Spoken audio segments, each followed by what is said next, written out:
Cawn ni droi at yr arglwydd mewn gweddi, cawn ni gydweddio. Duw yn tad wrth droi at ti prynhawn yma yn enw ac yn heiddiant Iesu Grist. Ni'n diolch yn fawr i ti am gyfle o'r newydd i addoli di. Ni'n diolch i ti am dy ddydd, ni'n diolch i ti am foddion gras, ac ni'n diolch i ti am dair hefyd, a diolch arglwydd am y gwaredwr, yr arglwydd Iesu Grist. Ni'n gofyn i ti y bydd yng nghanol pob peth awn awn ni y prynhawn yma, ac y bydd y cyfan yn glod iddo fe ac yn adeiladaeth i ni. Ni'n gofyn hyn yn enw Iesu Grist. Amen. I'n canu i ddechrau, emyn 92. Emyn 92, cyn llunio'r byd, cyn lledu'r nefoedd wen, cyn gosod hael na lloer na ser uwch ben, fe drefnwyd ffordd yng nghyngor tri yn un, i achub gwael golledig, euog ddyn. 92.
Wel, croeso i bawb i'r oedfa prynawn yma, ac ar ôl y gwasanaeth hwn fe fydd na luniaeth ysgafn. Cyhoeddi cyfarfod gweddi y drydydd nos Iau yn y mis sef yr ail ar 15. Yr ail ar 15 o Fai. A'r oedfa nesaf, os diw a'i mynd prynhawn Sul nesaf am hanner awr wedi 3. Fe wneir y casgliad nawr, ac fe ganwn ni ar yn heistedd emyn 45. Emyn 45. Diolch i ti'r holl alluog Dduw am yr efengil sanctaidd. Halleluia. Amen. 45.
ni'n darllen gair Duw prynawn yma yn y 5 bennod ar 20 o lyfr Exodus. Lyfr Exodus, pennod 25.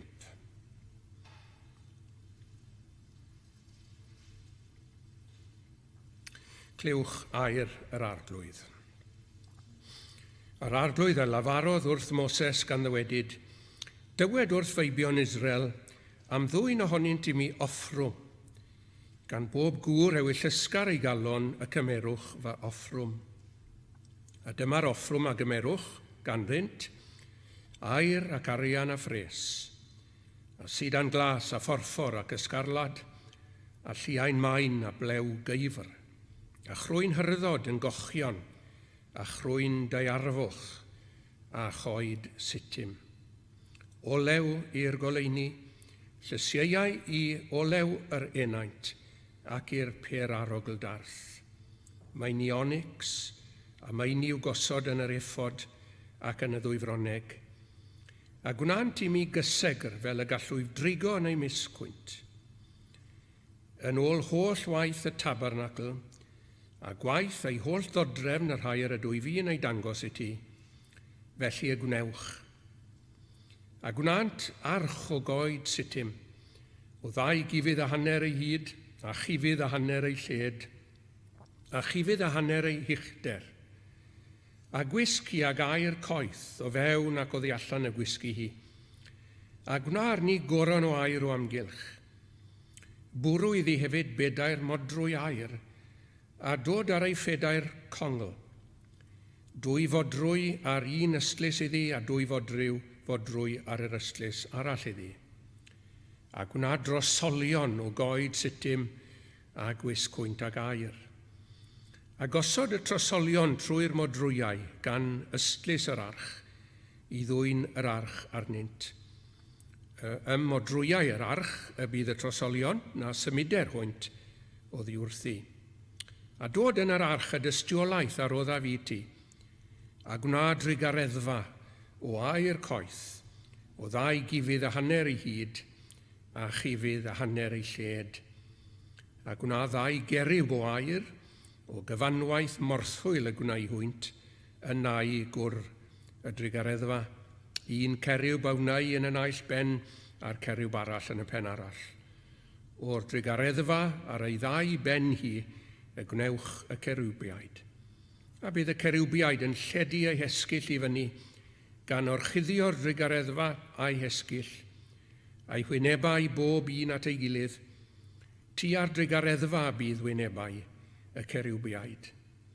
A dod y drigareddfa I fyny ar yr arch, ac yn yr arch, dod y dystiolaeth a rodda fi ti. A mi ath gyfarfyddaf a thi yno. Ac a lefaraf wrthyt oddi ar y drigareddfa, oddi rhwng y 2 geriw yr rhai a fyddant ar arch y dystiolaeth. Yr holl bethau arch y mynwyf wrthyt I feibion Israel. A byddai Dduw rhoi sel I fendith ar ei air I hunan I ni. Amen. Gawn ni droi ymellach at yr arglwydd mewn gweddi. Gawn ni gydweddio. Ein Duw a'n tad I ni am ganmol ein braint eto, bod ni'n cael dod i'th gynteddau di a mawl ac i'th byrth di a diolchgarwch. I ni yn teimlo arglwydd yn ddyledus iawn I ti y prynhawn yma, am dy holl trigareddau a throddion I ni. I ni meddwl arglwydd am y dydd wyt ti wedi roi I ni, dydd yr arglwydd, a'r dydd hwnnw'n ddydd braf iawn.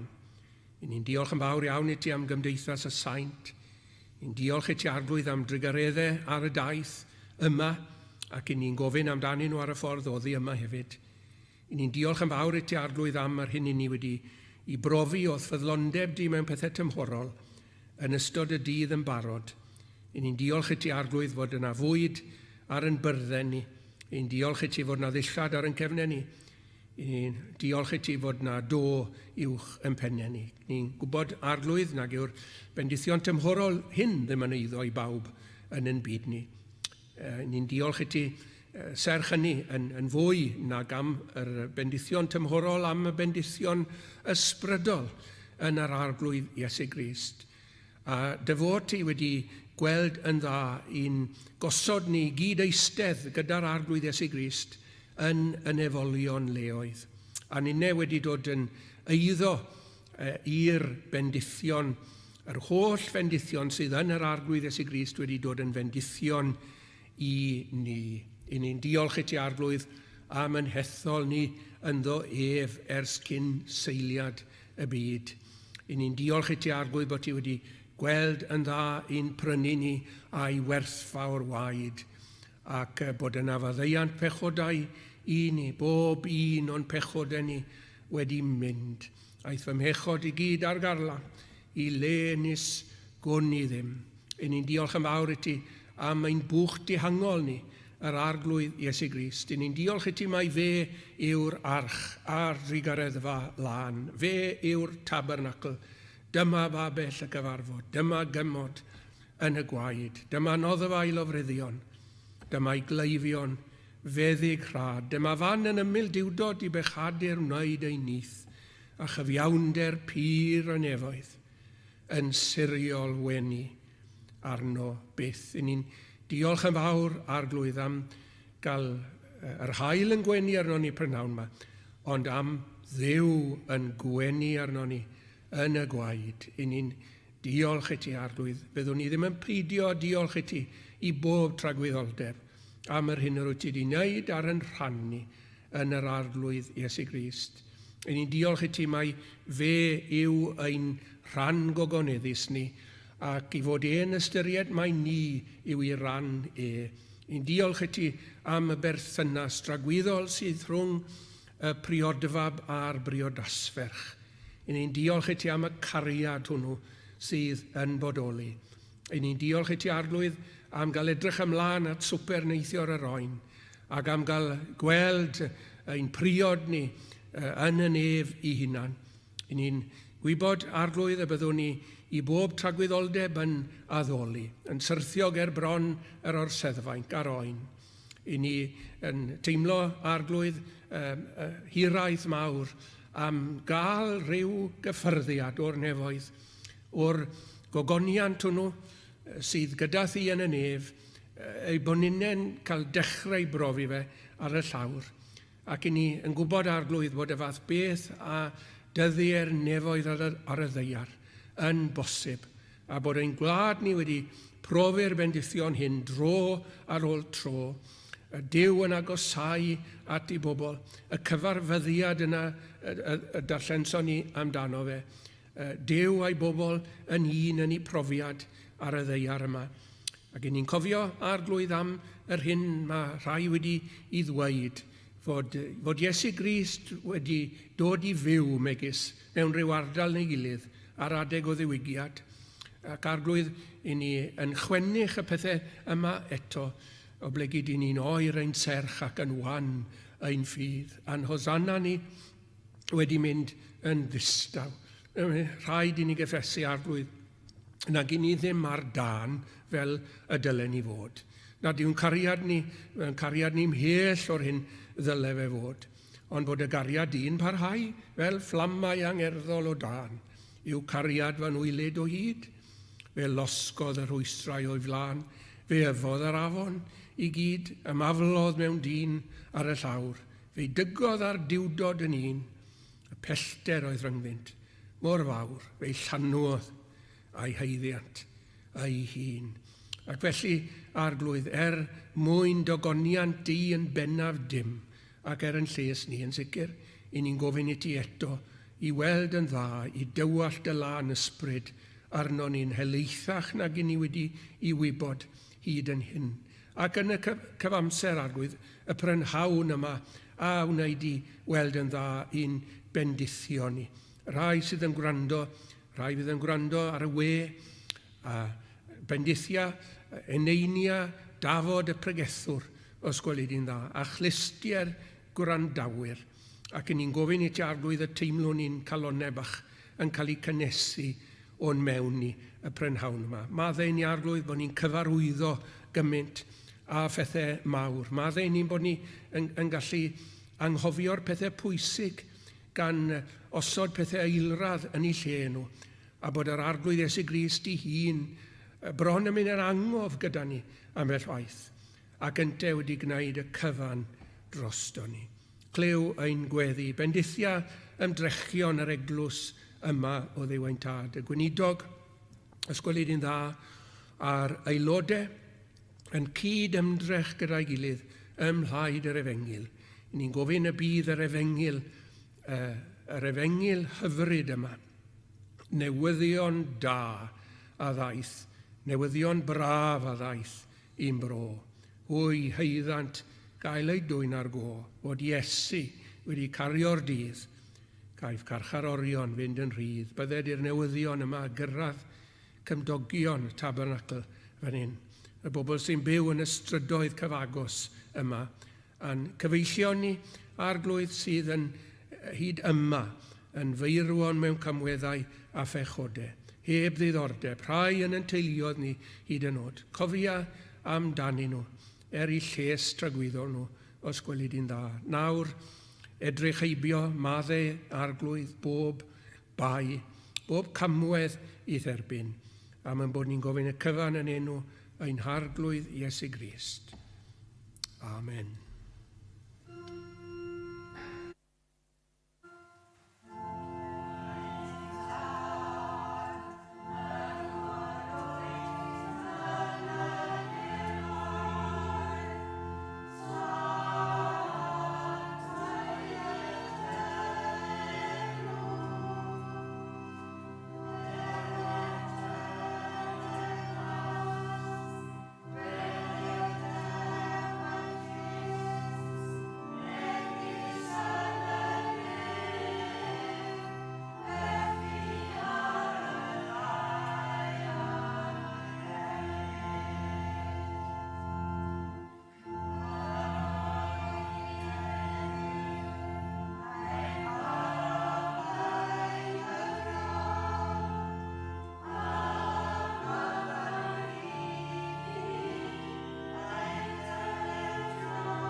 Fe ganwn ni mellach emyn 230.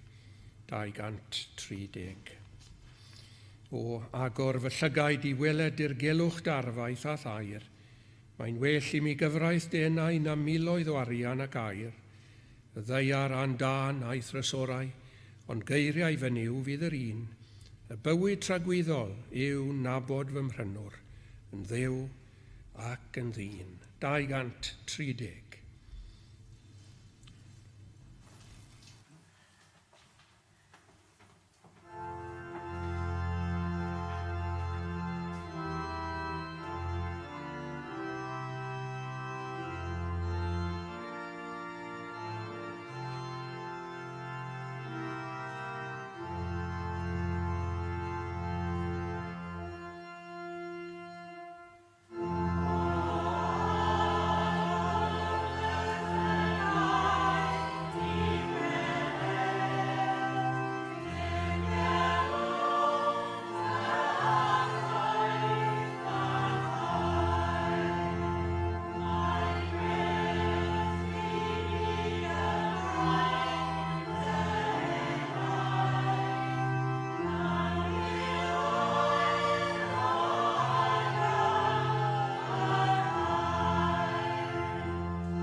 Y testun sydd gen i prynawn yma gyfeillion yw'r adnod yr 11 yn pennod 25, y 11 o Exodus. Exodus 25, adnod 21, neu 22 yn ytrach. A mi a gyfarfydda fa thi yno, meddai yr arglwydd ynglyn â'r drigareddfa, yr arch, yn y tabernacl. Ac a lefaraf wrthit oedd hi ar y drigareddfa, oedd hi rhwng y ddau geriw byrhau y fyddant ar arch y dystiolaeth. Yr holl bethau o'r chymynwyf wrthit i feibion Israel. Arch y dystiolaeth. The Ark of Testimony, dyna fydd gyda ni dan sylw y prynhawn yma. Fe ges i olwg ar bapur newydd enwadol y diwrnod o'r blaen. Oedd yna rhyw 20 tudalen yn y papur, ac fel fyddech chi'n disgwyl falle, oedd hanes gweinidogion yn symud o fan i fan, newid swyddi. Oedd yna un erthygl ar gyfrannu, oedd hanes am glwb antur i blant, oedd erthygl ar adeiladau sydd wedi mynd yn ddiddefnydd, ar fentrau ecwmenaidd, oedd na sôn am ddydd sport a sbri, Fun Day, ag erthygl ar y tensiynau sydd rhwng Israeliad a Phelestiniad. Oedd na sawl erthygl ar genhadu, papur Saesneg oedd hwn gan fwyaf, mission, nid efengylu. Mae efengylu yn rhagdybio efengyl newyddion da yn diwe. Ond mission, wel, allech chi gael mission ynglyn â bob math o bethau. Gwyl goral, llyfrau'n cael ei hadolygu. Oedd yna lot o luniau yn y papur newydd yma. Ac fysech chi'n cael argraff fod llawer o bethau yn digwydd a bod yna rhyw optimistiaeth. Nhw'n edrych allan ac yn edrych ymlaen. Oedd yna un erthygl ar yr atgyfodiad a Iesu Grist yn cael ei enwi yn yr erthygl hwnnw, ond heblaw am hynny, oedd yna un cyfeiriad arall at emyn oedd wedi cael ei ganu mewn i'w wasanaeth, Jesus, you lover of my soul, ond heblaw am hynny, dim sôn o gwbl am Iesu Grist. Mae'n fatgoffa i ar ryw wedd o'r hyn ddigwyddodd y dyrfa yn dychwel ar ôl y Pasg. Mair a Joseph, chi'n cofio, yn tybied fod Iesu Grist yn y fyntau, supposing him to be in the company. Ond doedd e ddim. Ag fysen ni'n meddwl bod yna llawer o dybio yn y byd crefyddol, ac falle bod ni wedi dod i'r fan lle mae yna dybio hefyd, supposing, yn y byd efengylaidd hyd yn oed. A bod ni'n cymryd yn ganiatawol bresenoldeb yr arglwydd Iesu, mae siŵr o fod yma rhywle dyna oedd Mair a Joseph yn ei feddwl, wrth gwrs, am y dyrfa yna. Mae'n siŵr fod yma yn rhywle sy'n eisiau ni boeni gormod, sy'n eisiau ni fod rifanwl. Mae'n siŵr fod yma yn rhywle. Ond, gyfeillion, mae yn hawdd iawn golli golwg ar yr arglwydd Iesu. Ac wrth sôn am y pethau yma, wrthoch chi, mae rhaid i fi bledio'n euog fy hun. Mae yna gyfnodau wedi bod. Wy'n cofio pan oedd mater dod allan o'r enwadau, enghraifft, yn fater llosg. Dr Lloyd Jones yn y 60au yn galw ar Gristnogion oedd at ei gilydd, ac fe oedd yna drafod am flynyddoedd ar ôl hynny. Gwahanol gynulleidfaoedd, gweinidogion yn cwrdd â'i gilydd ac yn trafod y mater yma, ac fe benderfynnes i ar y pryd, nid yn 66, ond dipyn ar ôl hynny, bod rhaid i fi ymadel ar enwad o'n i wedi cael fy magu ynddo fe. Ac oedd yna reswm da dros ymadel. Y reswm gorau bydde ffyddlondeb i'r arglwydd Iesu Grist, ond allai ddim dweud yn onest wrthoch chi prynawn yma, mae dyna oedd ar flaen fy meddwl i. Oedd yna Oedd yna egwyddorion yn mynd trwy meddwl ni, oedd yna ddadleuon, o'n i yn siarad ynglyn â'r mater gyda gweinidogion eraill a thrafod. Ond yna i ofn bod yr arglwydd Iesu Grist bron mynd o'r golwg ar y pryd o'm meddwl i beth bynnag. Drafferth yw bod pethau dilys a phethau da, pethau yma angen i ni roi sylw iddyn nhw yn gallu dod rhyngon ni ar gwaredwr. Dwi'n mynd i ddechrau sôn am y pethau drwg sydd yn gallu dod rhyngon ni ar gwaredwr. Ond mae yna bethau gwych yn gallu dod rhyngon ni ar gwaredwr. Rhyw faterion eglwysig, rhyw bynciau diwynyddol, neu gonsern dilys dros bobl, enghraifft. Dwi'n cyrraedd capeli dyddi yma i siarad ar ran Cymdeithas Feibledd y Trindodwyr. Bron yn ddifeth mae rhywun yn fy nghyfarfod i ac yn dweud, wel, ni'n flin iawn. Na'r peth cyntaf, ni'n flin iawn ar gynulleidfa'n fach, mae bobl i ffwrdd, mae bobl yn sâl. Cyfle i siarad â bobl wedyn, ac maen nhw yn sôn falle am y drafferth sydd dyddiau yma i gael bobl i ddod i fewn, wrth gwrs. Ac mae yna gonsern dilys ynglyn â'r rheini sydd y tu fas i'r eglwys sydd ddim yn dod dros y trothwy o gwbl. Mae yna gonsern dilys dros rheini, wrth gwrs. Mae rhai bobl yn dweud wrthon ni, wel, chi'n gweld y drafferth yn yn eglwys fach ni, sgyda ni ddim bobl ifanc i gael. Y bobl ifanc sydd allan fyna, ond nhw ddim i fewn fan hyn. Ac wedyn mi fydd rhai yn dweud wrthon ni, wel, mae'n gweinidog ni'n heneiddiog, mi fyddwn ni'n edrych am un arall cyn hir. Chi'n gweld beth sydd yn digwydd yw, mae'n meddyliau ni mynd i rywle arall trwy'r amser, ac i ni meddwl am bobl sydd ddim gyda ni rhan fwyaf, ac mi fydda i yn atgoffa bobl, cofiwch fod yna un yn eich misg chi.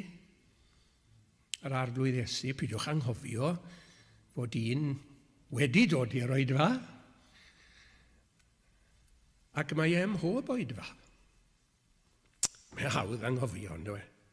Presenoldeb yr arglwydd Iesu Grist. Mae e'n addo, ynddo e? Lle bynnag, mae yna 2 neu 3 wedi ymgynnull, ond rhywsut neu gilydd mae'n meddyliau ni yn troi at rifau o hyd yn diwe.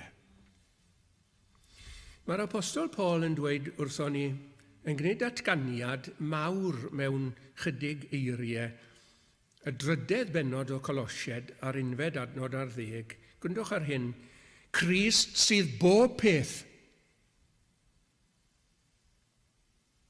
Christ is all.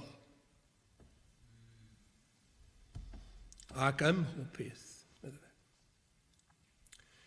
Yn yr epistol at y Colosied, y thema fawr yw blaenoriaeth yr arglwydd Iesu Grist, yn y greadigaeth, yn y ragluniaeth, yn y brynedigaeth, yr eglwys fe yw pen yr eglwys, fel y bydd ef yn cael y flaenoriaeth. A wyddwch chi fan hyn yn llyfr Exodus, fod yna 12 bennod gyfan yn Exodus yn delio gyda'r tabernacl neu babell y cyfarfod. A chysgod o'r arglwydd Iesu Grist, wrth gwrs, oedd y babell. A mae Ann Griffiths wedi'n atgoffa ni un o emynau gorau yr iaith Gymraeg. Mae yn fy meddwl i'n gyson iawn. Dwi'n methu cael yr emyn allan o meddwl a diolch am hynny. Dyma babell y cyfarfod Iesu Grist. Dyma gymod yn y gwaed. Dyma noddfa i lofreddion. Dyma i gleifion feddyg rhad. Dyma fan yn ymyl diwdod i bechadu'r wneud ei nith. A chyfiawnder pyr yn efoedd yn siriol wenu arno byth na'r efengil i chi. Babell y cyfarfod, yr arglwydd Iesu Grist. Y dodrefnu'n pwysica yn y babell oedd arch y cyfamod. Ac mae'n emyn arall gwych yn y llyfr emynau Methodistaidd. Calfinaidd, gan James Hughes, Llundain. Crist ydyw'r arch a'r drigareddfa lan. Yn enw hwn anturiwn at y tad, fe wrendi gwyn pechadur, heb ei ladd, fe gymer blaid yr enaid, isel radd. Nawr, mae yna wahanol enwau'n cael ei roi ar yr arch yma. Arch y cyfamod, arch ei nerth, arch Duw. Ond prynhawn mae wy am feddwl am chydig bach am y teitl yma, arch y dystiolaeth. Duw yn dweud wrth Moses, dwi am i ti rhoi'r dystiolaeth fyddai'n i roi ti yn yr arch yma. Ac yn wir, oedd yr arch i gyd, nid dim ond yr hyn oedd yn yr arch, ond yr arch yn gyfan gwbl a'r seremonioedd yn gysylltiedig ag yn dystiolaeth. Dystiolaeth Duw. Beth i ddechrau oedd yn yr arch? Llechu'r ddeddf, wrth gwrs. Ond llechu cyfain oedd yn yr arch. Ac fel oedd y ddeddf yng nghalon y gwaredwr, felly oedd llechu'r ddeddf y mol yr arch fel petai, y tu fewn i'r arch. Ond wyddwch chi, does dim sparks yn codi o'r llechu yma yn yr arch. Does dim tarannau, does dim mwg yn gysylltiedig o blegyd, fel y dwedodd Robert Roberts Clynog yn hyfryd iawn iawn. Mae llechu'r ddeddf yn cysgu yn esmwyth ar obennydd o bren yn yr arch. A dyma i chi dystiolaeth Duw, fod yr arglwydd Iesu Grist wedi cyflawni gofynion y ddeddf yn ei fywyd, ac wedi dioddau cosb y ddeddf yn ei farwolaeth. Ac felly, Crist yw diwedd y ddeddf i bob un sydd yn credu. Mae hynny newyddion da i rhywun sydd wedi bod yn llafurio, i geisio cadw deddf Duw, ac wedi dod i'r fan lle mae'n gweld bod e'n methu, gwnes addunedau fil i rodio'r llwybr cul a methu rwyf. Gysyn ni brofiad rhyfedd cwrdd TBS yn Port Talbot y diwrnod o'r blaen. Mewn tŷ, mae'r saint yn Margam Road wedi mynd yn chydig iawn, ond o'n i'n cwrdd mewn cartre, ac finne wedi rhoi'r gair ac wedi dweud rhywbeth am waith TBS. Dyma yna gnoc ar y drws. Y dyn yng nghanol ei geiniau o wlad Pwyl wedi gweld yr cwrdd wedi ysbysebu ar y wefan TBS ac wedi dod o Fristau, cofiwch, i Port Talbot. Dyma fe i fewn, yn eistedd lawr, ac o'n i'n gegrwth, o'n i'n methu credu beth oedd wedi digwydd bod rhywun wedi dod i'r oedfa. A dyma ni'n dechrau siarad ag ac oedd e'n babydd. A dyma ni'n gofyn, pam ych chi wedi dod? Pam? Yr holl ffordd o Fristau i Port Talbot. Diddordeb yn y gwaith y TBS, ond oedd yna fwy na hynny, wrth gwrs. Ni'n gallu gweld hynny. So ni'n bachrau holi, ac oedd ei weld fel petai yn chwilio. Ac dyma fi'n gofyn y cwestiwn holl bwysig iddo fe, how can you be right with God now? Ac fe roiodd e'r ateb, fel un o dan y ddeddf. By keeping the rules. By keeping the rules.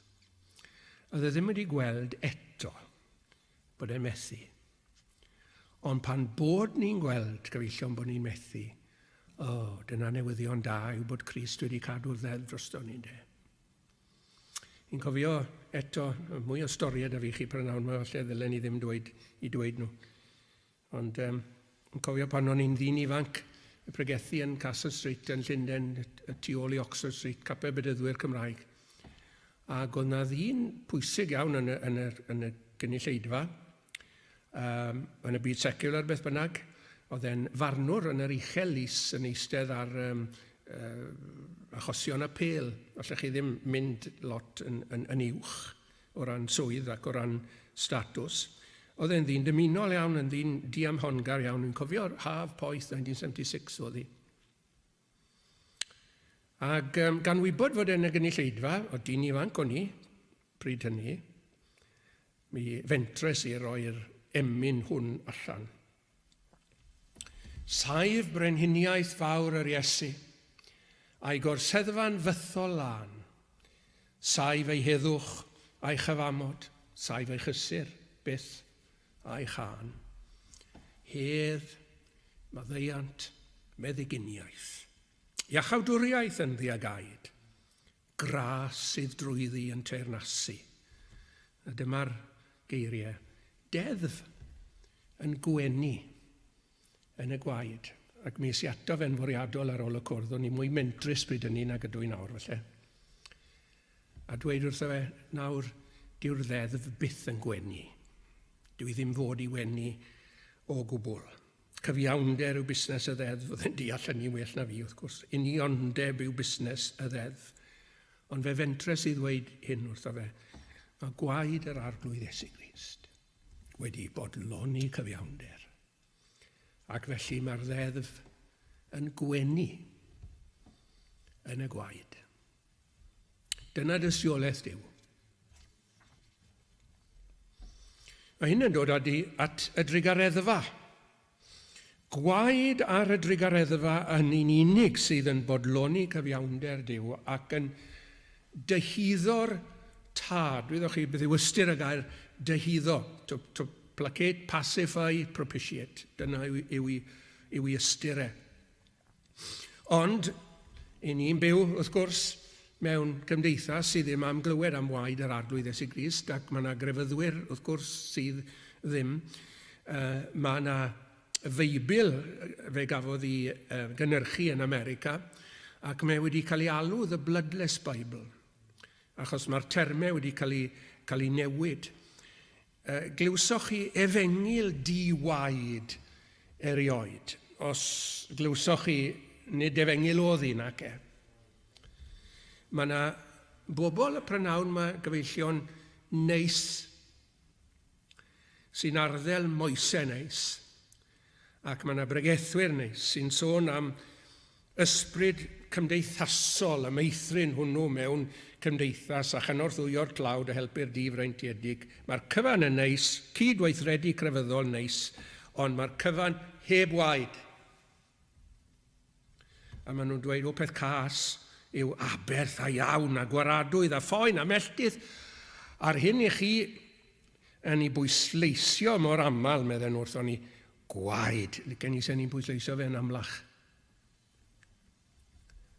Does dim byd gyda ni heb waed gweithio, nag oes. Hwnna o sododd Duw yn iawn trwy ei waed ef. Gwaed yr arglwydd Iesu. Does a ddim glanhad i ni prynhawn yma, i ni yn pechodau. Does a ddim diogelwch i ni rhag llyd Duw heb y gwaed. Does na ddim mynd i fewn i'r cysegr sancteiddiola i gael cymdeithas gyda'r tad yn ef. Does na ddim iachawdwriaeth. Does na ddim byd gyda ni heb waed yr arglwydd Iesu Grist oedd yn rhaid tywallt gwaed ar y drigareddfa. Chi'n bod mae ceiad o air oedd ar ben yr arch yma drigareddfa. Oedd na air y tu fewn i'r arch ac oedd na air y tu allan i'r arch. Ond oedd yr air ar ben y drigareddfa, oedd na staen ar yma. A diolch am hynny. Nid trigareddfa yn sgleinio. Nid trigareddfa wedi cael ei ffolisio. Ond gwaed. Gwaed ar y drigareddfa. Oedd rhaid i Grist farw. Oedd rhaid iddo fe dywallt i waed. Mwyn i ni gael byw, mwyn i ni gael popeth sydd wedi dod yn eiddo i ni trwy ras. Oedd rhaid. Dyna dystiolaeth Duw. Yn drydydd, roedd gwialen Aron, yr hon a flodeuodd yn yr arch. yn symbol o'r arglwydd Iesu Grist yn ei atgyfodiad. Cyn ni'n gwybod, wrth gwrs, fod Iesu Grist wedi cyfodi yn cyfiawnhau ni. Mae yn dangos dilusrwydd pwy yw wrth atgyfodi. Oedd e wedi gwneud honiadau mawr iawn ynglyn â'i hunan yn dod e. Ac wrth farw a cael ei atgyfodi, mae Duw yn rhoi sel i fendith ar y gwaith a wneithbwyd gan yr arglwydd Iesu Grist. Mae Iesu Grist yn cael ei gyfiawnhau ac mae hefyd yn cyfiawnhau bobl achos ni'n gysylltiedig gydag e. Ni'n un gydag e, yn di ni. Mae wedi gyfodi'n cyfiawnhau ni felly, ond mae wedi cyfodi i'n cyfarfod ni hefyd yn diwe. Ac wy'n meddwl am hyfrydwch y cyfarfyddiadau yna rhwng yr arglwydd Iesu Grist a'i bobl ar ôl yr atgyfodiad. Mae'r yn ei galar, yn gofidio. Oedd hi'n caru'r arglwydd yn dod hi. A chi'n cofio iddi fethu'n un abod meddwl mae'r garddwr oedd gyna men i galw hi'n dyner iawn wrth ei henw. Mae'r. Ac maen nhw'n dod at ei gilydd unwaith eto. Mae yna reunion yn digwydd yn y cyfarfyddiad yna. Y disgyblion, nhw'n siŵr fod yn teimlo yn euog yn dod nhw. A'r arglwydd Iesu yn ymddangos yn y canol, ac o'n nhw'n siŵr oedd yn meddwl beth mae hwn yn mynd i wneud. Oeddi yn mynd i roi stŵr i ni. I ni'n mynd i gael yn gwrthod ganddo fe, am yn bod ni wedi bod mor llwfr, am yn bod ni wedi bod yn anffyddlon iddo fe. Ond chi'n cofio beth wedodd wrthyn nhw, tangnefedd i chwi. Y cyfarfyddiad wedyn, ddau ar y ffordd i ymais. Bobl siomedig oedd rhaid.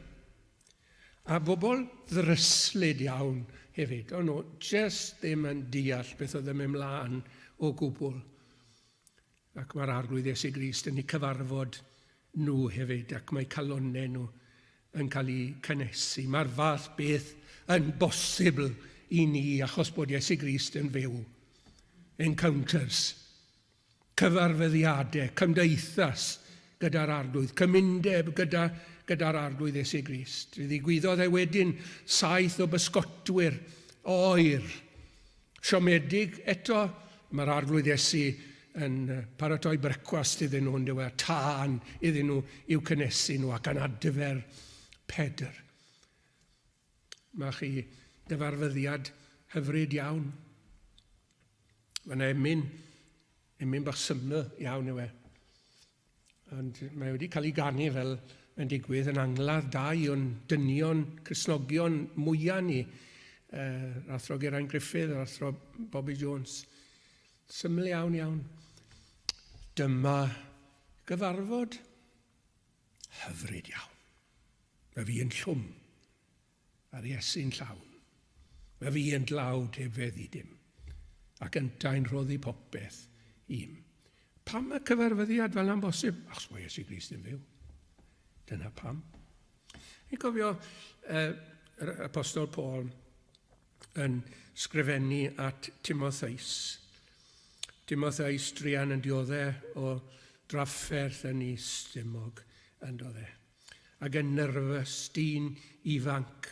Gynulleidfa fe falle lot mwy profiadol nag e.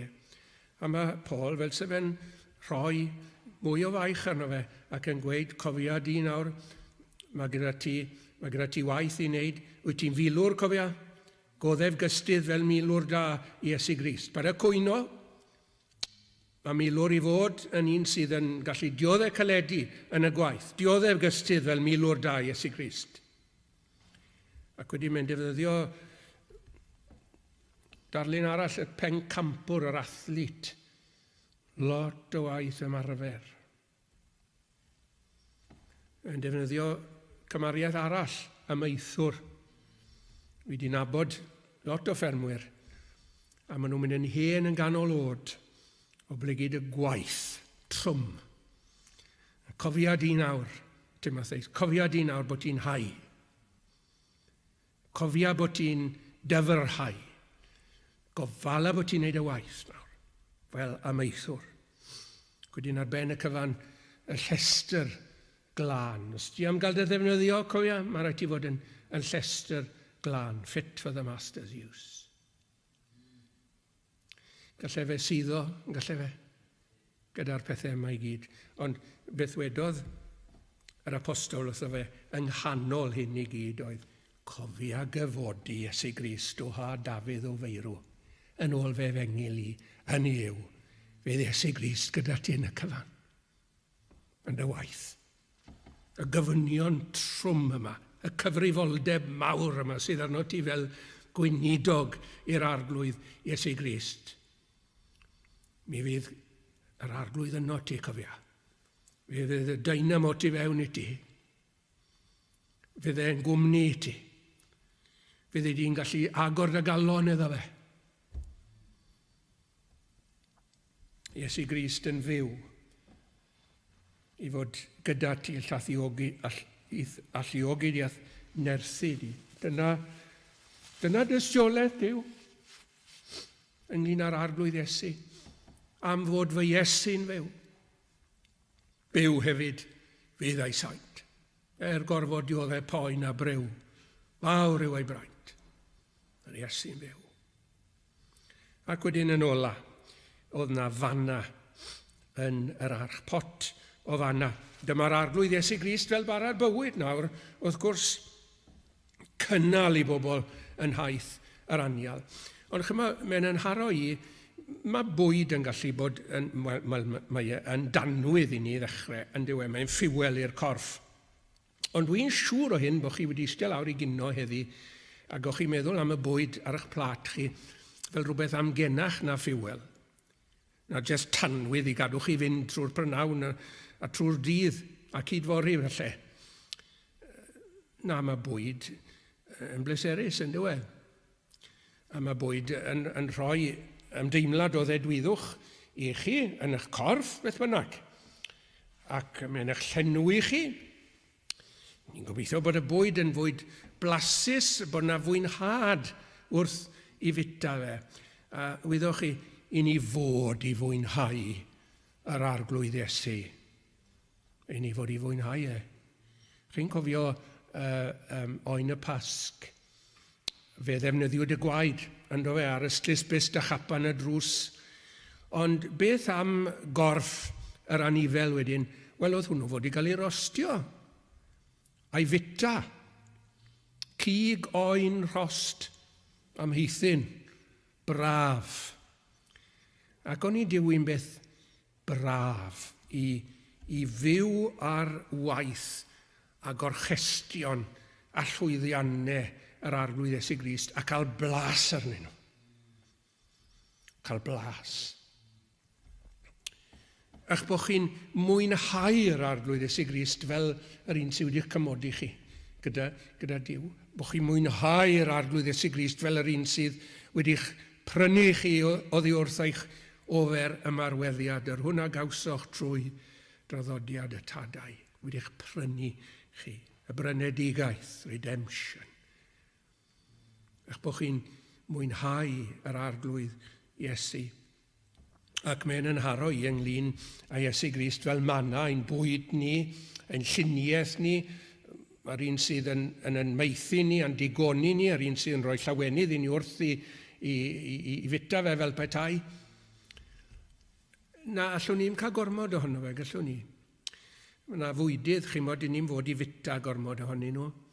Mae nhw'n dweud, dim gormod o halen, dim gormod o hyn, dim gormod o'r llall. Ond sy'n neb i weid wrtho ni, os o nawr mae eisiau chi fo'n gymhedrol ynglyn â hyn. Na, bytwch. Yn cofio ffrind i fi yn Merthyr, fe wnaethon ni gyfarfod yn y coleg diwynyddol. Ac o'n i'n mynd lan i weld ar ôl dyddiau coleg i Ferthyr. Ac oedd e mas am y llaeth pan bydden ni'n cyrraedd, ac bydden ni'n cael chat a'i fam e. Ac oedd hi ddim yn mynd i'r capel o gwbl, ac oedd hi'n poeni bod hi mab hi, yn ganol od erbyn hynny.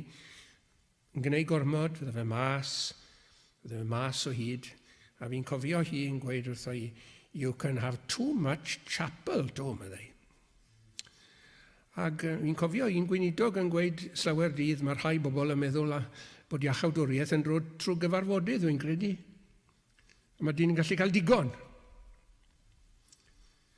Ond cewch chi'n digon ar Iesu Grist. Does a ddim gormod ohono fe i gael, os e. Mae'n ormod o'r sofliau. Chi'n cofio beth ddigwyddodd gyda'r Israelied. Gyson nhw ddigon ar y manna, ynddo fe.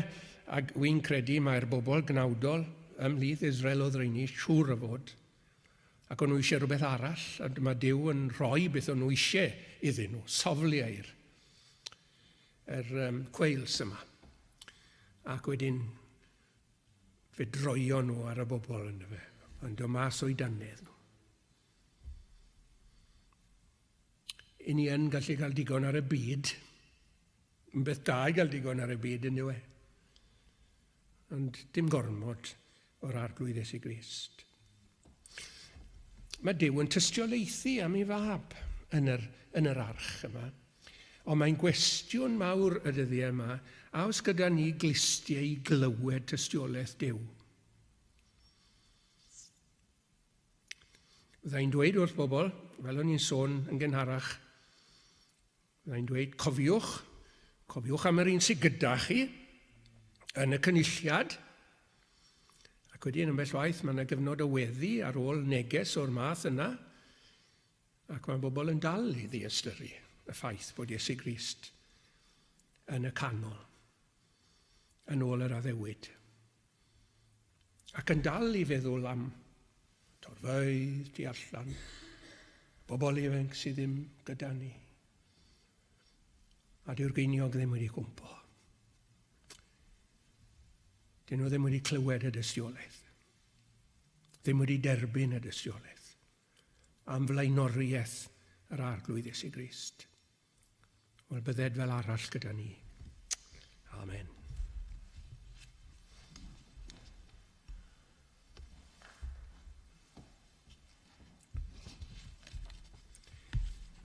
Emyn 103.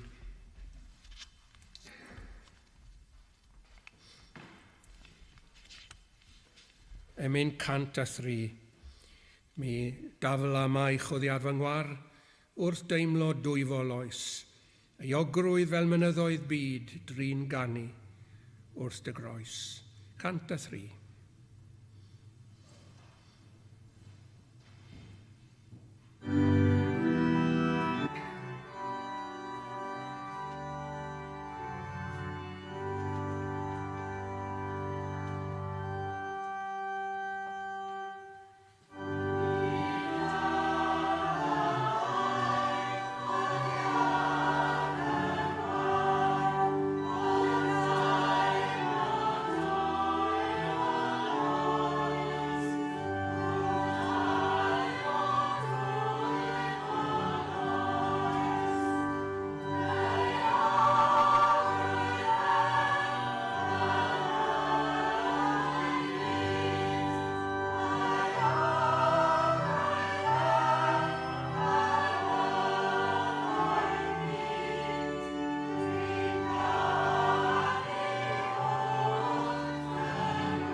gras ein harglwydd Iesu Grist, a chariad Duw y Tad, a chymdeithas felys yr ysbryd glân, a fyddo gyda ni oll o'r awr hon hyd yn oes oesoedd. Amen.